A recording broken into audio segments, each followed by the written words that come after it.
Now the two angels came to Sodom in the evening, and Lot was sitting in the gate of Sodom. When Lot saw them, he rose to meet them. He bowed himself with his face toward the ground, and he said, "Hear now, my lords, please turn into your servant's house and spend the night and wash your feet. Then you may rise early and go on your way." And they said, "No, but we will spend the night in the open square." But he insisted strongly, so they turned into him and entered his house. Then he made them a feast and baked unleavened bread, and they ate. Now before they lay down, the men of the city, the men of Sodom, both old and young, all the people from every quarter, surrounded the house. And they called to Lot and said to him, "Where are the men who came to you tonight? Bring them out to us that we may know them carnally." So Lot went out to them through the doorway, shut the door behind him, and said, "Please, my brethren, do not do so wickedly. See now, I have 2 daughters who have not known a man. Please let me bring them out to you. You may do to them as you wish. Only do nothing to these men, since this is the reason they have come under the shadow of my roof." And they said, "Stand back." Then they said, "This one came in to stay here, and keeps acting as a judge. Now he will deal worse with you than with them." So they pressed hard against the man Lot, and came near to break down the door. But the men reached out their hands and pulled Lot into the house with them, and shut the door.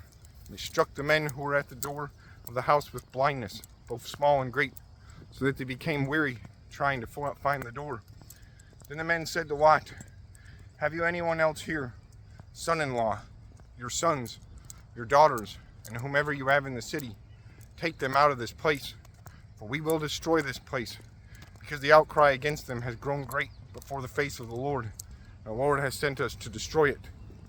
So Lot went out and spoke to his sons-in-law, who had married his daughters, and said, "Get up, get out of this place, for the Lord will destroy this city."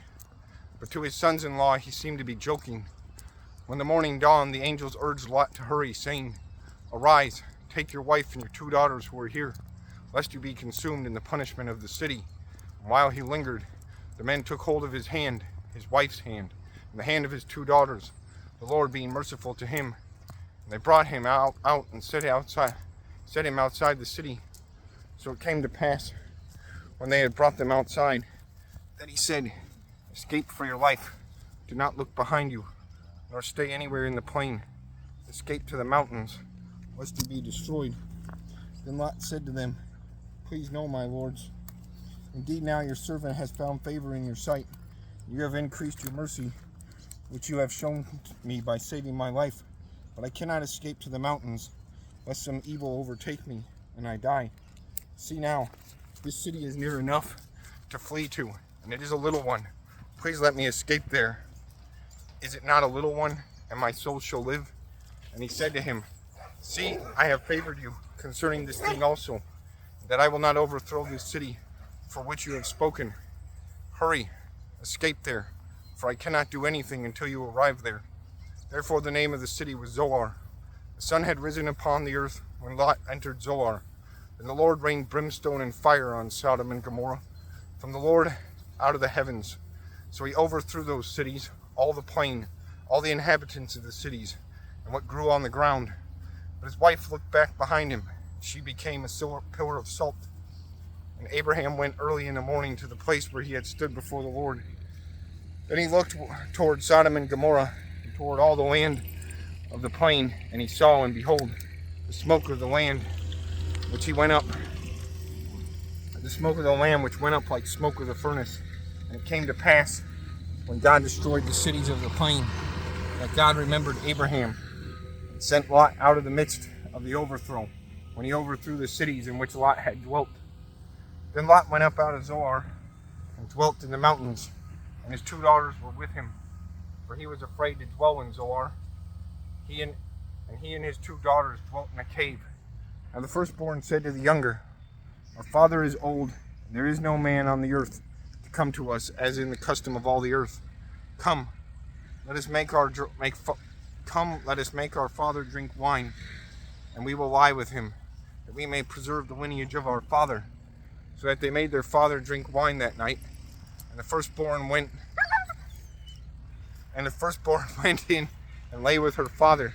and he did not know when she lay down and when she arose. It happened on the next day that the firstborn said to the younger, Indeed, I lay with my father last night. Let us make him drink wine tonight also. You go in and lie with him, that we may preserve the lineage of our father. Then they made their father drink wine that night also, and the younger arose and lay with him, and he did not know when she lay down or when she arose. Thus both the daughters of Lot were with child by their father. The firstborn bore a son, and called his name Moab. He is the father of the Moabites to this day. And the younger, she also bore a son, and called his name Ben-Ami. He is the father of the people of Ammon to this day.